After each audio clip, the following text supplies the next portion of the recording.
Insap, Inspirasi Sabda Gereja Kristus Raja Paroki Bajiro. Para ibu, para bapak, dan saudara-saudari, para pecinta insap yang dicintai Tuhan, salam jumpa berkah dalam. Mari kita bersama-sama menghadap Tuhan untuk mendengarkan sabdanya. Dalam nama Bapa dan Putra dan Roh Kudus, amin. Hari ini hari Senin 8 Agustus tahun 2022. Sabda Tuhan dari Injil Matius bab 17 ayat 20 sampai dengan ayat 26.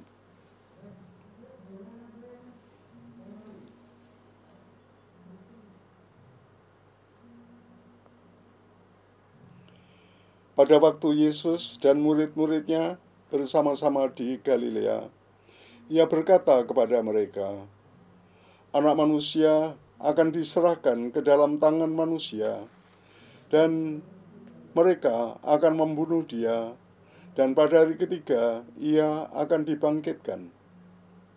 Maka hati para muridnya itu pun sedih sekali. Ketika Yesus dan murid-muridnya tiba di Kapernaum, datanglah pemungut bea bait Allah kepada Petrus dan berkata, "Apakah gurumu tidak membayar bea 2 dirham itu?" Jawabnya, "Memang membayar." Dan ketika Petrus masuk rumah, Yesus mendahulunya dengan pertanyaan, "Apakah pendapatmu, Simon? Dari siapakah raja-raja dunia ini memungut bea dan pajak? Dari rakyatnya atau dari orang asing?" Jawab Petrus, "Dari orang asing." Maka kata Yesus kepadanya, "Jadi bebaslah rakyatnya. Tetapi supaya jangan kita menjadi batu sandungan bagi mereka, pergilah memancing ke danau, dan akan ikan pertama yang kau pancing, tangkaplah dan bukalah mulutnya, maka engkau akan menemukan mata uang 4 dirham di dalamnya. Ambillah itu dan bayarkanlah kepada mereka, bagiku dan bagimu juga." Demikianlah sabda Tuhan. Ya, para Bapak Ibu dan saudara sekalian yang dikasihi Tuhan, perikop ini berbicara tentang Tuhan Yesus sebagai anak manusia.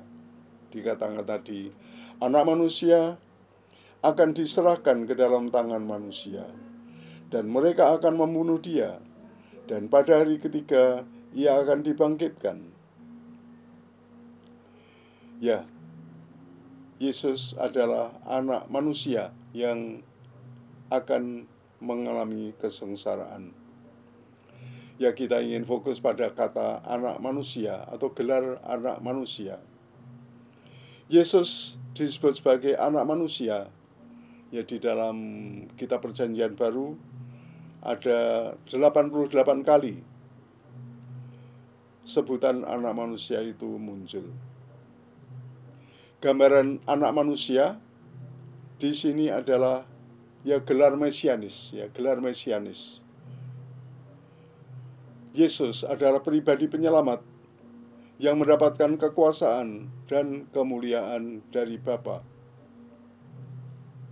Namun di dalam perikop ini Yesus tampil dengan penuh kerendahan hati. Yesus bergerak dan berbuat sebagai anak manusia. Ya, namanya juga anak manusia ya. Jadi menunjukkan kemanusiaan Yesus, menunjukkan bagaimana Dia hadir di tengah-tengah kita.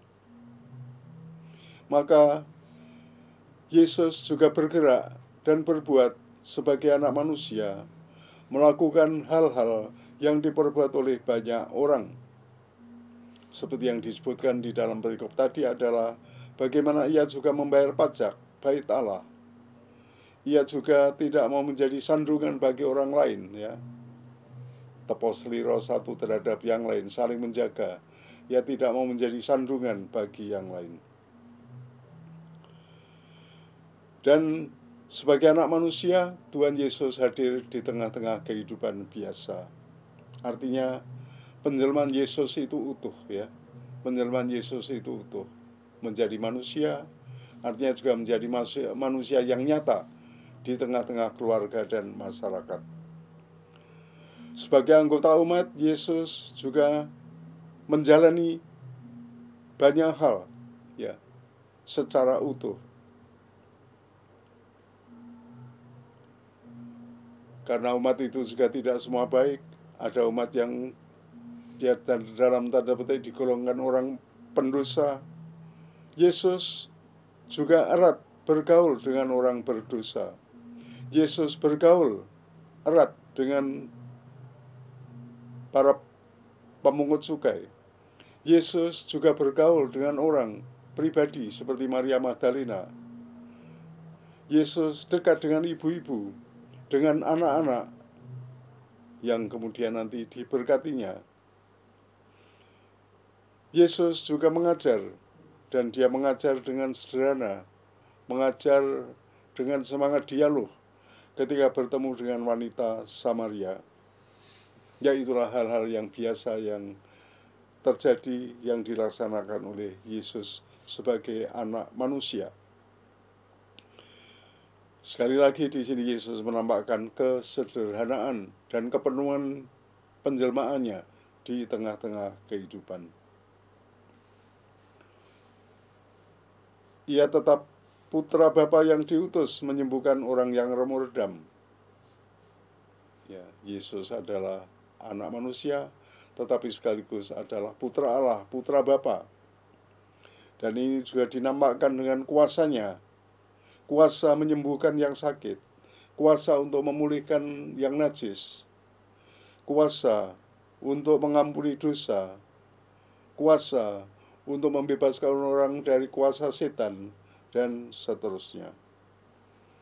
Yesus adalah anak manusia, tapi sekaligus Tuhan yang beserta kita. Itulah yang perlu kita imani.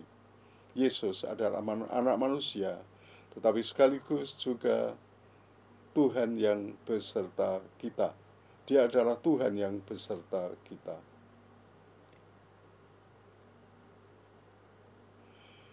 Maka Bapak, Ibu, dan saudara sekalian yang terkasih, Yesus sebagai putra Bapa diutus untuk menyembuhkan orang yang remuk redam hatinya. Ia menyembuhkan yang sakit, ia memulihkan yang najis, ia memerdekakan manusia dari kuasa setan, ia mengampuni dosa, dan seterusnya. Yesus adalah sang anak manusia dan sekaligus adalah Tuhan yang beserta kita di dalam situasi kehidupan kita yang real, di dalam kehidupan kita yang nyata. Maka marilah Bapak, Ibu, dan saudara yang terkasih, kita imani kehadirannya. Kita imani kehadiran Yesus sebagai anak manusia.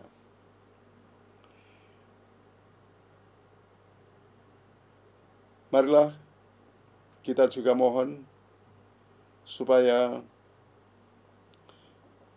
kita yang lemah juga dikuatkan oleh kehadiran Tuhan Sang Anak Manusia itu. Kita yang sakit semoga juga diberi penghiburan dan disembuhkan. Dan semoga kita yang berdosa, yang kehilangan harga diri, yang mengalami kehancuran di dalam kepribadian kita, ya marilah kita membuka hati supaya kita dipulihkan kembali, supaya kita disembuhkan, supaya kita disucikan. Marilah kesederhanaan Sang Anak Manusia juga kita wujudkan dengan pengabdian yang semakin penuh. Melayani dan mencintai keluarga dengan lebih penuh sukacita. Saling membimbing di dalam pergaulan. Dan sebagaimana juga selalu dilakukan oleh Tuhan, tidak menjadi sandungan bagi yang lain. Marilah kita bersyukur atas kehadiran Tuhan sebagai Sang Anak Manusia, Tuhan yang menyertai kita di dalam suka dan duka kehidupan kita. Kemuliaan kepada Bapa dan Putra dan Roh Kudus, seperti pada permulaan, sekarang, selalu, dan sepanjang segala abad. Amin. Tuhan bersamamu.